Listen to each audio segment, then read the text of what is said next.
to acknowledge that some very important, all of you are my friends, new friends, and it's great to see some of my old friends, but there's a couple of people here whose name I want to just call in honor of their presence. One is Senator Mike Gravel, whom I will be with in Boston on the 13th. And of course, Michelle Chasudovsky. This is the first time I've had the opportunity to spend a good amount of time with him, and he invited me to participate in the event in Montreal. Also, Splitting the Sky, the most courageous man in Canada, for sure.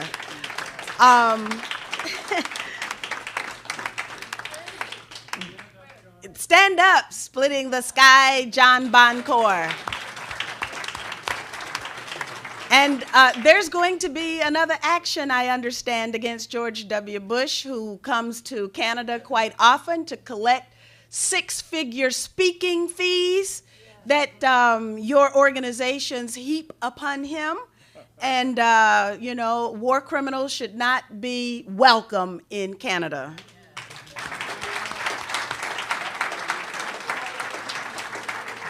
And then there's Mahdi Darius Nazimroya, who's sitting in the background, but who needs to stand up, because this young man I know he's so shy, but he better stop being shy, because what he did took an awful lot of courage. Now, I went to Libya at the beginning of the crisis, and he was there at the very end of the crisis. And Libya is a part and parcel of the continuum that was started with September 11th. Now, one of the ideas, I'm going to be very brief in my remarks, but one of the ideas that was put forward last night in Montreal is that 911 was a coup. So I want to start there. It was a coup in the United States. And as a member of Congress, after it happened, I had a lot of people who came to me with what they considered to be inside information. And there was one, actually there were several gentlemen, African-American gentlemen who were with the military, who suggested that the planning had begun a decade earlier, and that they might have been a part of that planning. Now, I don't know about that, because, you know, I didn't have really the opportunity to check out everybody who came, even those who seemed to be a little more cogent in their representations to the congressional staff and then ultimately to me. But I put that there because there might have been something to that. And then the other thing that I think is vitally important is to understand the context of what was happening in the United States and what was happening in the world at that time. And that's why I believe the theft of the 2000 presidential election was so important. Because if there indeed was planning before, then there had to be staging. And you had to have the right individuals in place for this to actually be carried out. And that's not to say that had Al Gore and Joe Lieberman occupied the number 1 and number 2 slots in the U.S. government, that this would not have happened, that the very same personalities would not have been there, because it is clear that those who seek to wreak terror inside the United States as well as outside of the United States have managed to penetrate both the Democratic and Republican parties.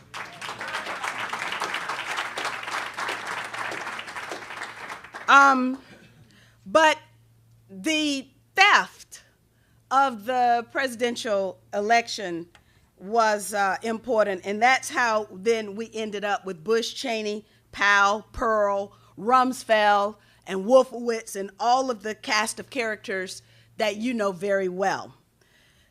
It is also my belief in conducting really the only, how can I say, well, the first, if not the only, congressional investigation into the theft of the presidential election, that the Democrats at the highest levels of the Democratic Party colluded with the Republicans to prevent any real substantive investigation, one, that during the process of the recount that would have changed the outcome, and two, after the fact, that would have denied legitimacy to the illegitimate president, George W. Bush.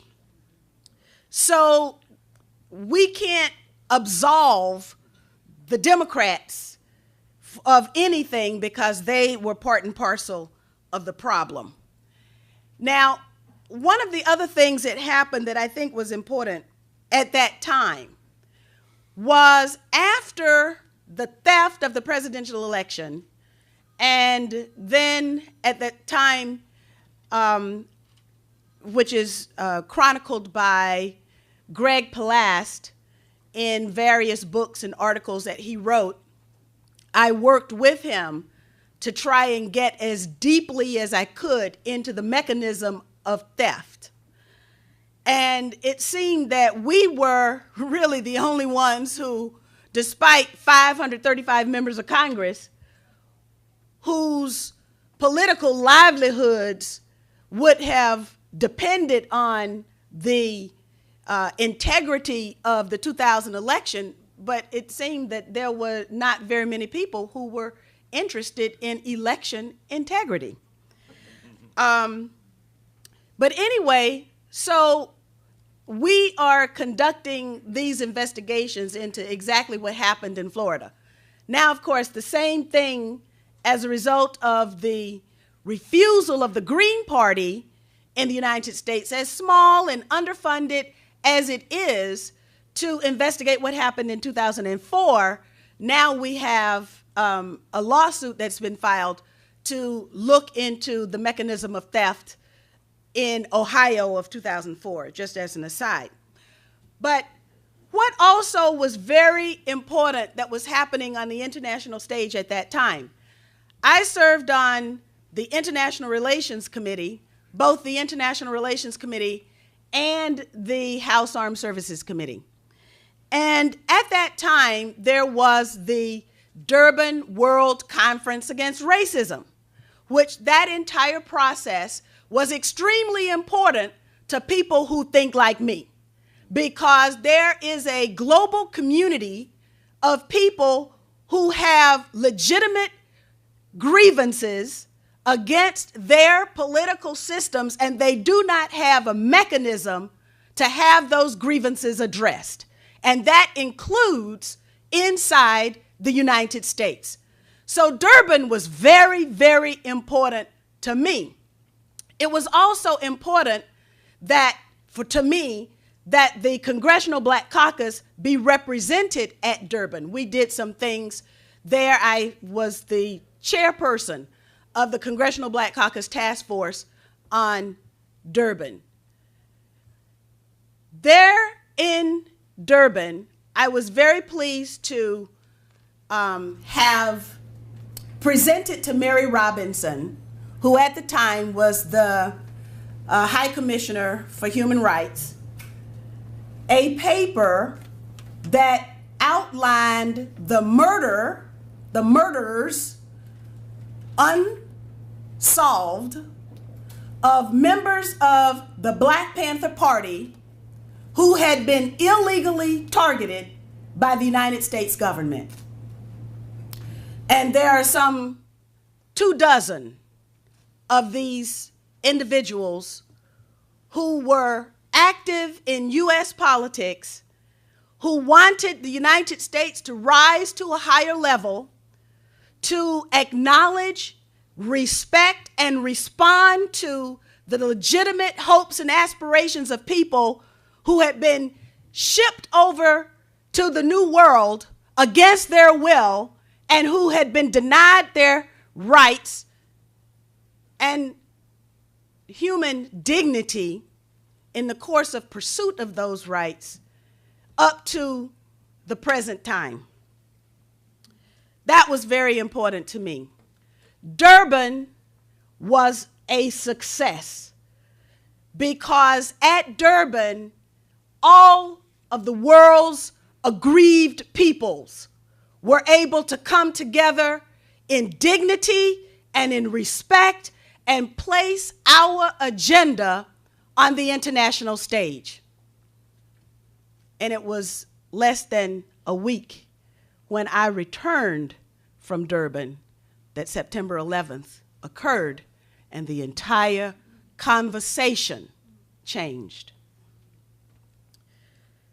Now,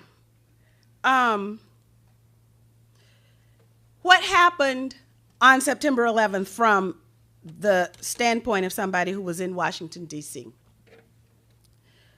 Probably the thing that struck me the most was after September 11th, there were slick brochures, magazines with photographs that appeared on the newsstands immediately after September 11th. And I asked myself, how did they get those pictures? Kind of like all of those red, black, and green flags that showed up overnight in Libya. We also, as members of Congress, were given talking points, and you all have seen my interviews that I've done talking about these talking points. But to go back to, I will describe the talking points in the language that was used by Fred Hampton, Black Panther Party member, chairman of the Chicago chapter. And what he used to say before he was killed in the counterintelligence program was that he was sick and tired of receiving answers that don't answer, explanations that don't explain, and conclusions that don't conclude. That is the way I would characterize those talking points. The talking points basically said that the United States was hit because we're free. But now I think I have given you a little bit of my background. And what I understood clearly was that we ain't free. And so therefore, that talking point was created for another population, but certainly not the 635,000, approximately 635,000 people that I represented, and the millions across the United States who looked to me for leadership. So I want to fast forward because you have that information. And what I will say, I'm not going to take 10 minutes. And what I will say is that there were certain members of Congress. You know that the United States Congress has done veritably nothing on the issue of 911. And how could that possibly be? There are 1, 2, 3, 4, 5 members of Congress, now former members of Congress, whose names I want to call, and I will start with Earl Hilliard. Earl Hilliard was the first Black member of Congress elected since Reconstruction from the state of Alabama. Earl Hilliard did something that no Black member of Congress is supposed to do. he thought he was a full member of Congress. He served on the House International Relations Committee with me, and he dared to do something that was not permitted. He traveled to Libya to establish relations with the people and the government of Libya. He was slapped back in a cruel kind of way, and he was not reelected in 2002. This is all connected. James Traficant, you might know that name. James Traficant was one of the few, these people that I'm naming had they been in the Congress, they would have at least tackled what happened on September 11th in a very serious kind of way. James Traficant had the misfortune of representing a guy by the name of Jim Demyunguk. And I don't know if you're familiar with that name, but he was accused, this gentleman was accused of being a guard at a concentration camp. He went to his member of Congress, who was James Traficant, and James Traficant defended him. Case went all the way to Israel. He was found not guilty, and now I think he's like 91 years old, and he's still being targeted, but now he doesn't have Jim Traficant because Jim Traficant was kicked out of the Congress as well. You all know my story, and there's another gentleman by the name of Bob Ney who learned a little bit too late that certain lobbyists you shouldn't associate with, and he got caught up in the Abramoff scandal, and he's not in the Congress either. And then there's Kurt Weldon, who actually talked about Abel Danger. And Kurt and I served on the House Armed Services Committee together.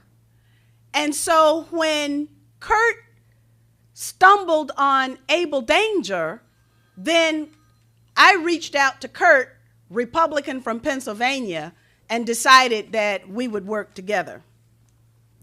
Kurt, in the election, just prior to his re-election, his home and the home of his daughter was raided by the FBI. That's not exactly the kind of environment that will foster people to vote for you. And so Kurt also ended up not winning his bid for re-election. The 2004 election, I decided to run for Congress again. 2005, you all are aware of the 8-hour congressional briefing on 911, which to date is the only serious briefing that was held on Capitol Hill on this subject. No one has touched it since. The reason that I didn't believe the talking points and the severe orchestration that took place and sort of a induction into groupthink that 535 members of Congress were supposed to buy into was because, one, I understood as an African American what it means to be targeted by the United States government through the documentation provided to all of the people of the world now, because it's on the internet, in the COINTELPRO papers, the counterintelligence program. COINTELPRO papers is a book written by Ward Churchill.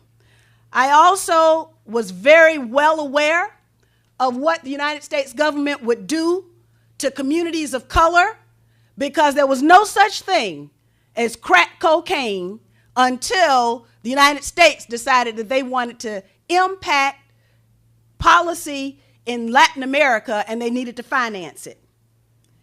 Operation Northwoods, I called in James Bamford to explain to me Operation Northwoods. And there in my government's own writing is a most diabolical plan, eerily similar to what happened on September 11th. So, therefore, I think that when I filed those articles of impeachment against George W. Bush, he was highly deserving. Bush, Cheney, and Condoleezza Rice. And sadly, as a result of the census and the reapportionment process, many people went to Dennis Kucinich, who declined, although he had the chairmanship for a brief time and the ranking member leadership on the House Government Affairs Investigations subcommittee that could have done some additional work, did not do it. But now, because of the census and reapportionment and redistricting and the fact that he comes from the state of Ohio, he's been targeted for elimination from the Congress. And so those voices that have been the voices that we, people who think like us, rely on to tell the truth are not there. And something has to be done in order for us to retake that most important site of policymaking, the Congress. It's supposed to be the people's voice, but right now it is not. So with that, I will say thank you for inviting me to present.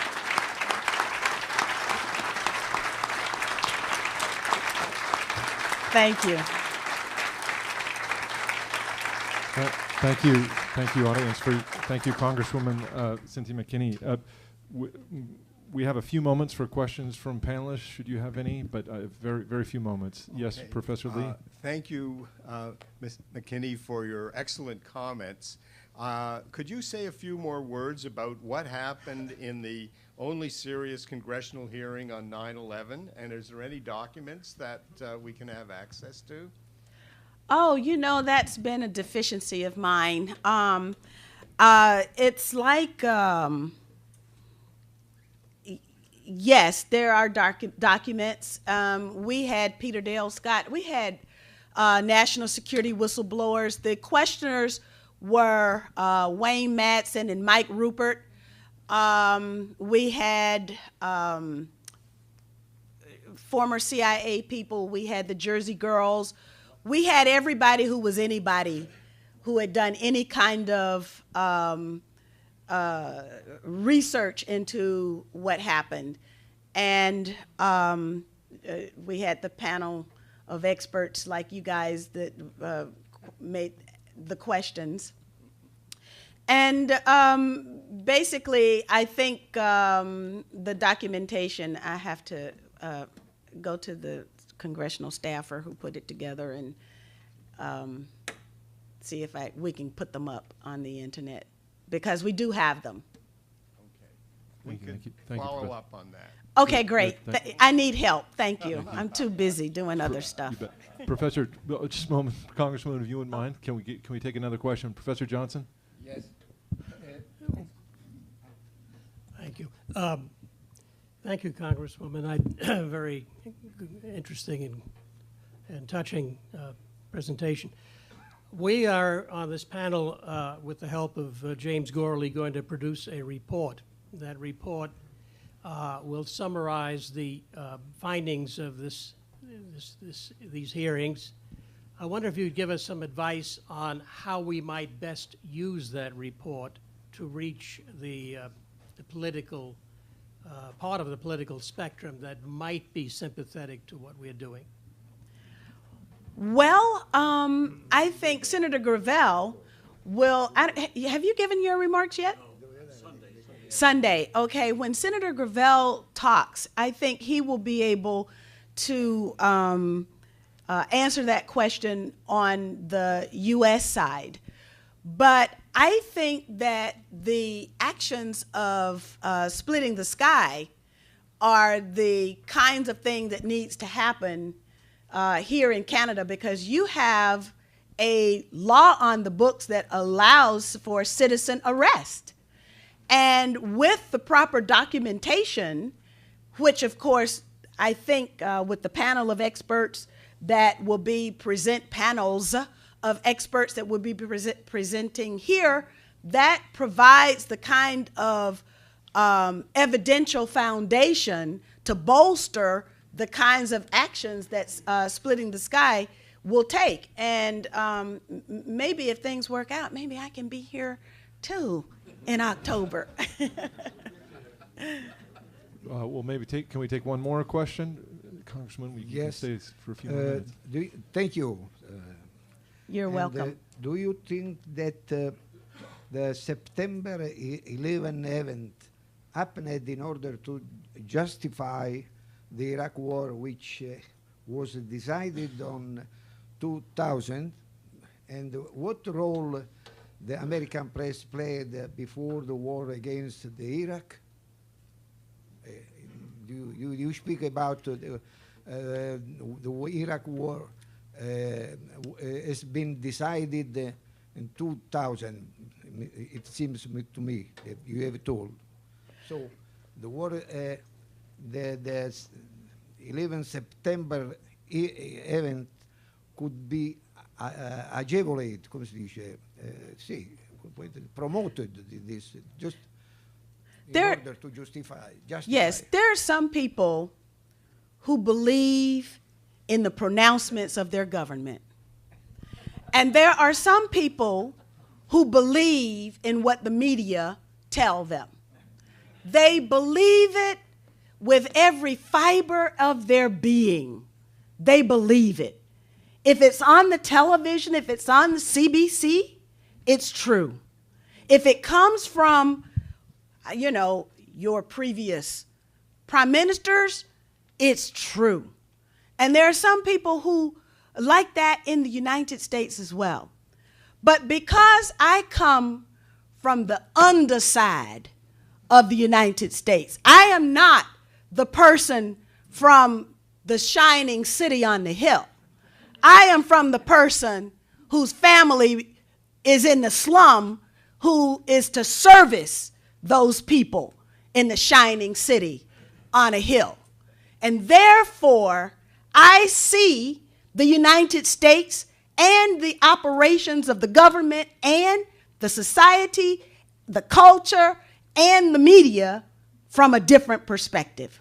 Thank you very much. That perspective is bolstered by the documentation that is provided on the internet under the counterintelligence program, and then at thekingcenter.org, you can see in 1999, when the trial was held to ascertain the complicity of certain individuals and certain institutions in the murder of Dr. Martin Luther King Jr., one of the expert witnesses testified that in 1999, 1/3 of the CIA budget was devoted to buying the media. And the lies and the demonization that took place during the civil rights movement was paid for by the U.S. government. And they knowingly repeated lies. Now in 2003, in a court in Florida, a decision was made that the United States media could knowingly lie to the people with impunity. That is now U.S. law. So the media have taken that to an extreme in Libya. And there was a time when I would tune in to the Canadian media so that I could get the truth, because I knew I wasn't getting it from the U.S. media.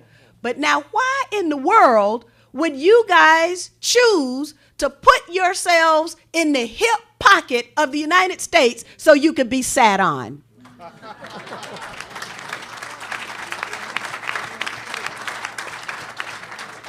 We all need a movement of the people, so that we can take our countries back from whatever this is that's got it. Thank you. Thank you.